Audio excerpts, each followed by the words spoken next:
জয় মা শ্যাম সুন্দরী, সবাই কেমন আছো? আশা করছি খুব ভালো আছো আর সুস্থ আছো। মায়ের আর বাবার কৃপায় আমিও কিন্তু ভালোই আছি। আজকে একটি নতুন ভিডিওর সাথে অনেক দিন বাদে তোমাদের সাথে চলে এসেছি। গত প্রায় 1 মাস হতে চললো আমার চ্যানেলে লং ভিডিও প্রায় আপলোড হয়নি, শর্টসই হচ্ছে। তো যাই হোক, এটা তোমাদের সাথে শেয়ার করার জন্যই আমার চলে আসা। আর এই ভিডিওটা তোমরা অনেক দিন ধরে চাইছিলে, মানে 1 সপ্তাহ ধরে, মানে গত শনিবার হয়েছে ঘটনাটা। আর আজকে শনিবার, আজকে আবার সেই শনিবার। গত শনিবার ঠিক কী মিরাকেল হয়েছিল সেটাই তোমরা জানতে চাও আমার কাছে, তো অবশ্যই তোমাদের জানাবো। সেই জন্যই আসা ভিডিওতে। তো চলো ভিডিও দেখতে থাকো, সাথে থাকো। তো বলি এবার কি হয়েছিল। গত শনিবার আমি যেমন লাইভ করি সেরকমই লাইভ করছিলাম, তোমরা সবাই ছিলে। আর আমি ভেবেছিলাম যেমন আমি অ্যাজ ইউজুয়াল করি, যে লাইভ মোটামুটি করার পর পুজো যখন শুরু হয় তার আগে লাইভটা বন্ধ করি, আর তারপর পরেই আমি পুজোটা ভিডিও করি আর তোমাদের সাথে ভিডিওটা শেয়ার করি। সেই দিন ছিল অনেকে লাইভে, আর স্পেশালি সরস্বতী আন্টি ছিল, সরস্বতী সাহা বলে একজন। তো উনি আমাকে রিকোয়েস্ট করছিল যে আচ্ছা তুমি একটুখানি বাবাকে আর ভোগটা দর্শন করিয়ে লাইভটা বন্ধ করো। আমি বললাম ঠিক আছে। তো সেটা করে আমি যথারীতি ভিডিওটা লাইভটা অফ করে দিই, স্ট্রিমটা করে দিয়ে আমি এবার মানে নতুন করে ভিডিও করব, সেটা তোর জন্য ছিলাম। লাইভ এন্ড করার পরে বিশ্বাস করবে না, ঠিক তখনই একটা অদ্ভুত ঘটনা ঘটে গেল। কি বলবো তোমাদেরকে, মানে আমি লাইভ স্ট্রিম অফ করে মোবাইলে ক্যামেরা সার্চ করছি, ক্যামেরা নেই, মোবাইল থেকে camera out. How it's possible, তোমরা কি বুঝতে পারছো?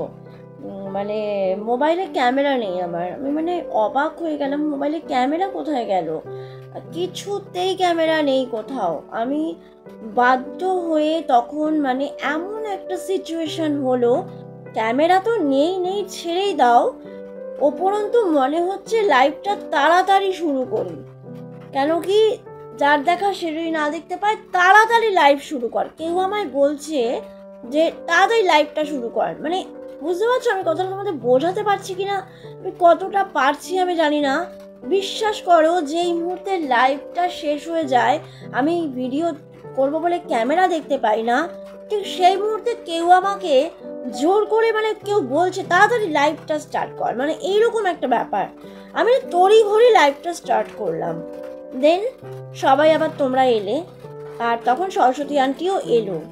তো লাইভে উনি আমায় বলেছেন, আর ভিডিও দিতে এসে কালকে লাইভে আমি বলেছি তোমাদেরকে, যারা কালকের লাইভটা দেখেছো জানবে যে কাল সরস্বতী আন্টি একটি অদ্ভুত ঘটনা আমার সাথে শেয়ার করেছে, যেই ভিডিও তোমরা এর পরের ভিডিওতেই পেয়ে যাবে। তো সেই ভিডিওটা দিতে এসে কালকে আমার সরস্বতী আন্টি বলছেন যে উনি নাকি কোনোদিনও অসম্পূর্ণ পুজো দেখেননি, আর ওনার প্রচণ্ড মন খারাপ হয়ে গেছিলো। উনি কথাটা আমার লাইভেও বলেছিল যে আমি জানো তো খুব মন খারাপ লাগছে, পুজোটা দেখতে পারবো না। কালকে এসেও আমায় একই কথা বললেন যে আমি কোনোদিন অসম্পূর্ণ পুজো দেখিনি, আর পুজো যখন তুমি লাইভটা বন্ধ করে দিলে আমার এত মন খারাপ হয়ে গেছে, এত মন খারাপ হয়ে গেছে তোমাকে বলে বোঝাতে পারবো না। তো এরকমই একটা সিচুয়েশান, ওনার খুব কষ্ট হচ্ছিল, আর মা সেটা কিন্তু একদম সহ্য করতে পারেননি, জানো তো এরকম একটা ব্যাপার হয়েছে। তাই মা আমাকে দিয়ে লাইভ স্ট্রিম বন্ধ করে দিয়েছি, তারপরে আমার যেন কেমন তড়ি ঘড়ি আমাকে দিয়ে লাইভটা স্টার্ট করায়। আর এমন কি সরস্বতী আন্টি বলছে যে ওইখানে উনি নেটটা অফ করে দিচ্ছিল সঙ্গে সঙ্গে, ওই জন্যই মা বোধহয় আমাকে তড়ি ঘড়ি করছিল যে নেট অফ করে দিলে ও তো আর দেখতে পাবে না। তাড়াতাড়ি যেন কেউ আমায় বললো করতে, আর সরস্বতী আন্টিও বললেন যে আমি সত্যিই নেটটা অফ করে দিতাম। হ্যাঁ, আর তখনই অফ করতে যাবো, এর মধ্যে তোমার নোটিফিকেশানটা এলো, আমি আবার জয়েন হলাম। মানে এই ঘটনাটা তোমরা বলো, এটা কি খুবই স্বাভাবিক? তোমরা বলো না, ঘটনাটা যে তোমাদের সাথে শেয়ার করলাম, ঘটনাটা কি খুব স্বাভাবিক? ক্যামেরা কিন্তু আমার আগেও কিন্তু মোবাইলে ভিডিও ডেল হয়ে যায়, কিন্তু ক্যামেরা আউট হয়নি। ক্যামেরা আউট হলো তো হলো, সেই ক্যামেরা আমি কিছুতেই পাচ্ছি না, পরের দিনও পাচ্ছি না, কিছুতেই ক্যামেরা নেই মোবাইলে। 1000 সেটিংস ঠিক করে ফেলছি, কিছুতেই আমি ক্যামেরা আনতে পারছি না। সেই ক্যামেরা আমাকে দোকানে গিয়ে ফিরিয়ে আনতে হয়েছে। তোমরা বিশ্বাস করবে কি করে এটা সম্ভব? তোমাদের কাছে কিরম লাগছে ঘটনাটা? যে খুবই স্বাভাবিক, এটা কি একেবারেই নিছকই একটা কাকতালীয়, যাকে আমরা বলি কোইন্সিডেন্ট, তোমরা প্লিজ আমাকে জানাও।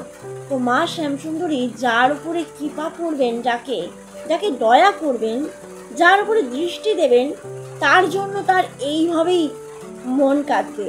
আর তার কষ্ট দূর করার জন্য সে যে কি না কি করতে পারে, আমার তো গায়ে কাটা দিচ্ছে। আর আমি এটার প্রমাণ পেয়েছি ওই ঘটনাটার মধ্যে দিয়ে, যে মা শ্যামসুন্দরী যার উপর কৃপাদৃষ্টি দেন, তার দুঃখ কষ্টে তিনি কিভাবে থাকেন সেটা শুধুমাত্র তিনিই জানেন। আর আমাকে এই ভিডিওর মাধ্যমে গত শনিবার এই ঘটনার মাধ্যমে বুঝিয়ে দিয়েছেন। তো আমি এই ঘটনা থেকে এইটাই রিয়েলাইজড করি, এইটাই ফিল করি, যেটা তোমাদের আমি জানালাম আমার মতামত। তোমরা সবাই কিন্তু অবশ্যই আমাকে জানিও যে তোমাদের এই ঘটনাটা কি নিছকই একটা কাকতালীয় ঘটনা বলে মনে হলো, না শ্যামসুন্দরী মায়ের সত্যি একটা জীবন্ত লীলা, কোনটা আমাকে কিন্তু অবশ্যই অবশ্যই কমেন্ট করবে। আর এরপর আমি সেই দিন লাইভ স্ট্রিম কী করে অফ করলাম সেটা নিয়েও একটা কথা আছে। আমি কিন্তু ভিডিও বেশি বড় করছি না, তাই আজকে কিভাবে লাইভ স্ট্রিম অফ করলাম সেটা বললাম না। কালকের ভিডিওতে তোমাদের বলবো লাইভ স্ট্রিমটা আমি কিভাবে অফ করলাম। আমি কি জেনে রাখো তোমরা, আমি কিন্তু সেদিন লাইভটা বন্ধ করতেই পারছিলাম না। সেদিন লাইভে অনেকে ছিল, যারা ছিল তারাই জানবে ঘটনাটা, হয়তো পুরোটা বুঝতে পারেনি। ভিডিওতে বিস্তর বলবো, আমি বন্ধ করতে পারছিলাম না। পরে ভিডিওতে তোমরা অবশ্যই লাইভ কী করে বন্ধ করলাম সেটা শুনতে পারবে।